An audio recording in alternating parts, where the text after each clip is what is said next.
الا اللہ ذکر ہے صبح اور شام 100 مرتبہ.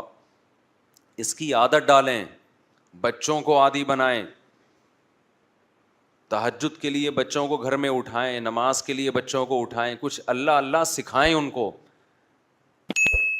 اہل اللہ کے گھروں کا ماحول بڑا ہی پیارا ہوتا ہے.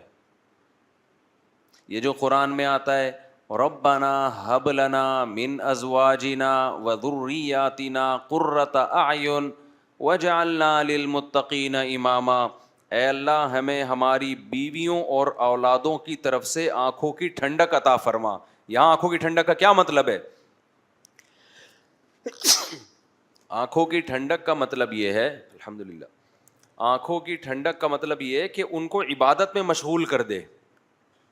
آپ جب گھر میں آؤ, ایک منظر ہے, بیگم فلم دیکھ رہی ہے, بچے کیا دیکھ رہے ہیں, آ رہا ہے آج کل پب جی کا نام تھوڑا کم ہو گیا, پب جی کھیل رہے ہیں.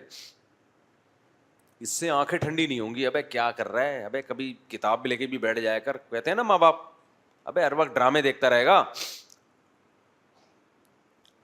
بیگم کو فیشن سے ہی فرصت نہیں مل رہی, شاپنگ سے ہی فرصت نہیں مل رہی. اور ایک ہے آپ جب گھر میں آؤ, بیگم صاحبہ نے اسکارف لیا ہوا ہو اور قرآن مجید ہاتھ میں ہو اور قرآن مجید کی تلاوت ہو رہی ہو, اور بچے بھی انسان کے بچے بنے ہوئے ہوں, بچیاں مصلے پہ کھڑی چھوٹی چھوٹی دعا مانگ رہی ہوتی ہیں, کتنی اچھی لگتی ہیں. اور آپ کے بیٹے بھی کیا کر رہے ہوں, نماز میں لگے ہوئے ہوں, یا کوئی تلاوت کر رہا ہو, کوئی دعا مانگ رہا ہو, تو بتاؤ آنکھیں ٹھنڈی ہوں گی کہ نہیں ہوں گی؟ آج کل یہ آنکھیں ٹھنڈی ہونا یہ جب ہے جب آپ خود بھی یہ کرو گھر میں. تو جو کنوارے ہیں وہ ابھی سے نیت کریں, دیندار لڑکی سے نکاح کرنا ہے اور شادی کے بعد گھر کا ماحول یہ بنانا ہے. اور جن کے ماحول بگڑ چکے ہیں, اب ایک دم سے تھوڑی بن جائے گا. گھر جا رہو, ارتغل چل رہا ہے, ڈرامے چل رہے ہیں, فلمیں چل رہی ہیں, گھر جاتے ہی آپ نے کہا بیگم ہاتھ میں قرآن, اب مشکل ہے. وہ میں ایک لطیفہ سناتا ہوں نا, 2 بھائیوں کی شادی ہوئی ایک ہی دن میں, 6 مہینے گزر گئے. ایک کی بیوی بہت کنٹرول میں تھی, بڑی فرما بردار, دوسرے کی کنٹرول سے باہر. اس نے اس سے پوچھا ابے تو نے کیسے کنٹرول کیا ہوا ہے؟ اس نے کہا ہم تو شروع میں ہی آئے تو ایسے چنگیز خان بن کے آئے تھے. گلاس سامنے آیا, اٹھا کے لات ماری, توڑ دیا اس کو. ابھی کدھر سامنے رکھا ہوا ہے, اسٹائل ہی یہی تھا. بلی نے تھوڑا شور مچایا, گردن مار کے پھینک دی اس کو. بہت شور کر رہی ہے, یوں گردن گھمائی تو اس کا روب بیٹھ گیا. اب کہہ رہا ہے اب یہ سب تکلفات کی ضرورت نہیں, اب روب بیٹھ گیا. اس نے کہا چلو یار ہم بھی کرتے ہیں یار. آیا, گلاس پڑا ہوا تھا, لات ماری.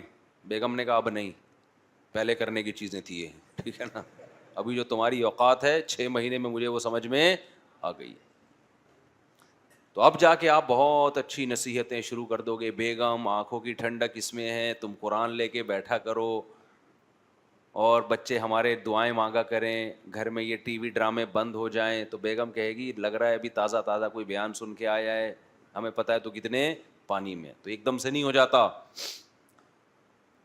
لیکن یہ کرنا پڑے گا آپ کو, ورنہ نسلیں تباہ ہوں گی, بڑھاپا برباد ہوگا, آپ کا اپنا بڑھاپا برباد ہوگا. بچوں کو جس سمت میں لگایا ہوا ہے نا, اس سے بچے بڑھاپے میں بھی آپ کے نہیں ہیں. ان کو ابا ٹینشن, ابے ڈرامہ دیکھ رہا, ابا کھانس رہے ہیں تو اس کو تو غصہ نہیں آئے گا یار یہ کیا مسئلہ ہے. انگریز نے اولڈ ہاؤس بنائے ہوئے یار, بہترین کام کیا ہوا ہے, ابا ہمیں جراثیم پھیلا رہے ہیں ہمارے گھر میں. تو یہ سوچ ہوگی اس کی, کیونکہ یہ فلمیں ڈرامے ڈپریشن بڑھاتے ہیں. ہمیں وہ کام کرنے جو برداشت بڑھائے ہمارے اندر, اس سے سکون ملے گا. سکون اس سے دیکھو, بعض نفسیاتی ڈاکٹر بولتے ہیں کہ غصہ برداشت نہیں کرنا چاہیے, اس سے ٹینشن ہوتی ہے, صحت خراب ہوتی ہے. جب انسان غصہ جاری کر دیتا ہے تو کیا ہو جاتا ہے, ریلیکس. شریعت اس کے اپوزٹ لے کے جاتی ہے آپ کو. اسلام کہتا ہے غصہ برداشت کرو. اہل جنت کی صفات غصہ جاری کرنا ہے, برداشت کرنا ہے, برداشت کرنا ہے. اب سوال پیدا ہو کہ اسلام وہ کام کیسے کہہ سکتا ہے جس سے صحت خراب ہو رہی ہے آپ کی. غصے کے کڑوے گھونٹ پیتے ہو, برداشت کرتا ہے نا آدمی, ایک ڈپریشن میں آتا ہے, ٹینشن میں آتا ہے, جاری کر دو تو ٹینشن کیا ہے, غصہ آیا پڑاخ سے ایک اگلے کو لگا دیا, وہ ٹینشن پارسل ہو گئی وہاں پہ, آپ سکون میں آ گئے. بھائی یہ بھی ٹینشن ختم کرنے کا عارضی طریقہ ہے. جو لوگ غصہ جاری کرتے ہیں آہستہ آہستہ غصہ برداشت کرنے کی طاقت ختم, ان کو پھر غصہ بھی بار بار آتا ہے. یہ بھی نشہ ہے.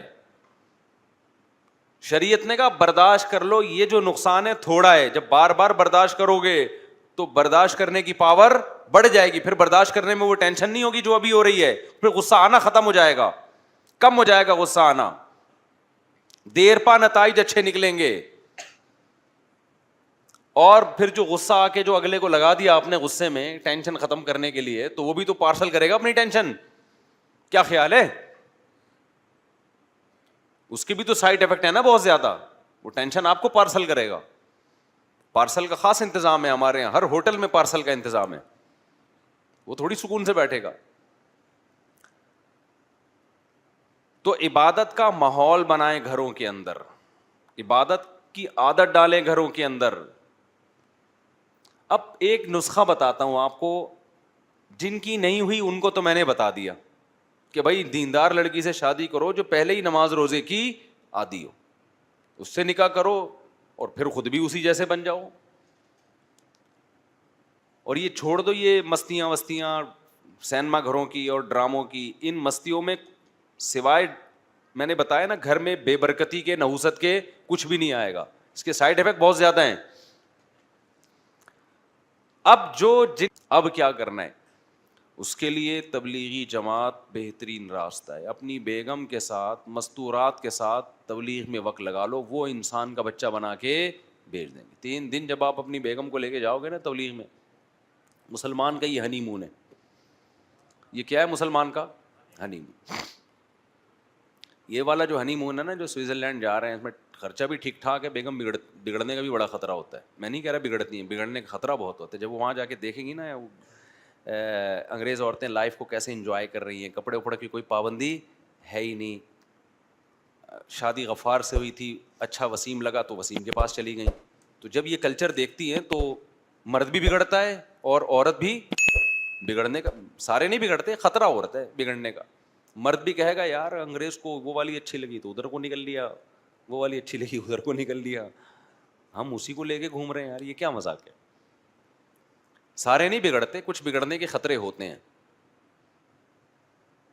تو گھر میں جب آپ ماحول بناؤ گے تو مسلمان کا سوئٹزرلینڈ کیا ہے, سوری مسلمان کا ہنی مون کیا ہے, عمرے پہ لے جاؤ بیگم کو, تبلیغ میں لے جاؤ بیگم کو, آپ دیکھو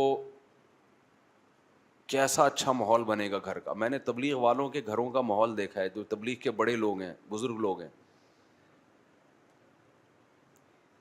کبھی گئے نا جیسے بے تکلفی ہے کسی تبلیغ کے بڑے بزرگ سے, تو ان کی ذرہ نوازی, گھر میں لے گئے, ان کے گھروں کا ماحول دیکھا, میں نے کہا ماشاء اللہ بھائی جنت ہے.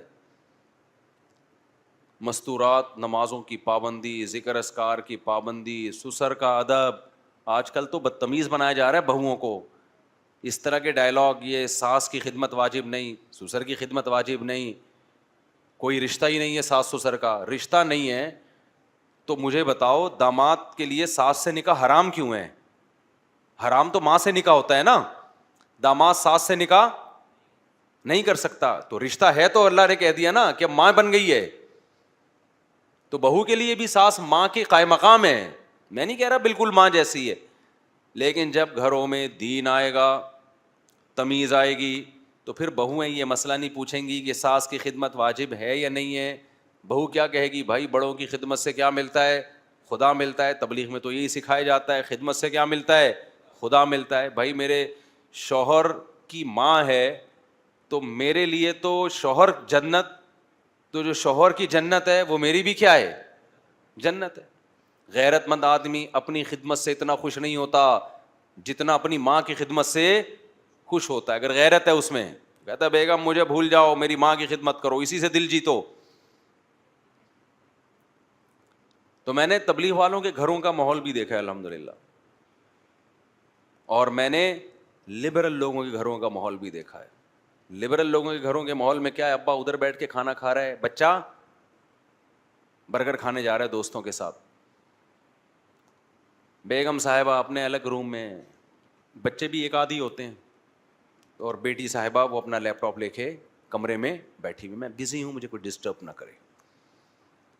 تبلیغ والوں کے گھروں کا ماحول بھی دیکھا, ایک تو نسل زیادہ ہوتی ہے, بہویں بھی ہیں, داماد بھی ہیں, بیٹے بھی ہیں, بیٹیاں بھی ہیں, گھر بھرا ہوا ہے, سمجھتے ہو. ایک بڑے بزرگ کے ہاں جانا ہوا, انہوں نے کہا کہ اللہ نے ہمیں بہو اتنی اچھی دے دی مولوی صاحب, وہ تو جو ہمارے گھروں میں اعمال میں سستی ہو رہی تھی, وہ بہو اس سستی کو بھی کیا کر رہی ہے, دور کرنے کا ذریعہ بن رہی. واہ رے واہ, بہو کی تعریف قیامت کی علامت ہے یا نہیں ہے؟ کوئی اپنے منہ سے بول رہا ہو اچھی بہو آ گئی. بہویں تو گھر کا ماحول کیا کر دیتی ہیں, جو ڈرامے کی قسطیں رہ گئی تھی وہ بھی پوری کرواتی ہیں, کہ 27ویں رات میں یہ والا ڈرامہ رہ گیا تھا, اس کو پورا کرو. ہمارے اوپر خدمت واجب نہیں ہے, شوہر کی نہیں خدمت آج کل واجب ہو رہی, تو ساس سسر تو بہت دور کی چیز ہیں. ایک اسکالر نے بتایا کہ عورت پہ خدمت واجب نہیں ہے نا, شوہر کی بھی اور ساس سسر کی بھی. تو کسی خاتون نے لکھا تھا کہ وہ پیڑے کھانے کے لیے آئی ہے گھر میں, وہ ساری ذمہ داریاں پوری کرے, وہ کچھ بھی نہیں کرے, تو وہ کیا ہے, یعنی اس کا کیریکٹر کیا ہے, اس کا کردار کیا ہے, اس کی ذمہ داریاں کیا ہیں. ایک عورت نے اعتراض کیا تھا, اور اس عورت نے کہا میں ساس نہیں ہوں, میں خود بہو ہوں. میں نے اس کے اسکرین شاٹ لے لیا نا, اس کے کمنٹس, اس نے کہا میں خود بہو ہوں. اور مجھے حیرانگی ہوتی ہے ان بہوؤں پہ جو کہتی ہے ہمارا ساس سے کوئی رشتہ نہیں ہے.